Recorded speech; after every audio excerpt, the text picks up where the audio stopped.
Berniwol ɗibi nder lewru wooru henndu maa pindiiru yilli wuro man wonni calaaje firni tolji haa wuro ɗibi. Merjo Berniwol Nyambaka Alhaji Abbo Umaru hawtaade be depite en vina kamɓe waddi walliinde nde haa ummatoore nde.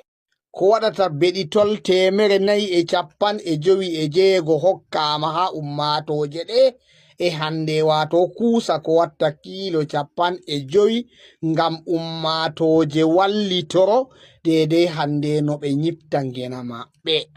Waddugo walliinde kam dole mairie on kuugal maɓɓe on. Ha masibo yalti pat dole commune wadda walliinde mum. Fakat ɗum neeɓi amma kuugal gomnan a yawata. Do man ɗo min wari no min laari yaake masibo man waɗi. Min huwi dow ɗereji, min wurtini ceede, min soodi kuje banni, min wari min senda ɓe heɓa ɓe wo'ina suuɗi maɓɓe je ɓanti. Kanjum on min waddi tol be kuusa, kanjum on hande ka min wawi waɗugo. Ha ɗo man ɗo nde komin min wurtini seede ha komin ɗo min yewtidi be député en vina bo kamɓe fu ɓe waddi ballal maɓɓe hawri min soodi tolji man.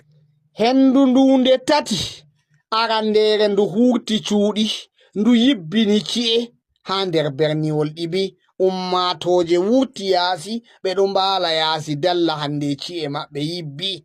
Nder nyalɗe seeɗa henndu man lori yalti Berniwol ɗibi ha fahin yibbini ci'e ɗuɗe. Yibbi henndu waɗi min waɗi fitinaji wane mi yetti mon julɓe mi Nyambaka be valliinde on vallini.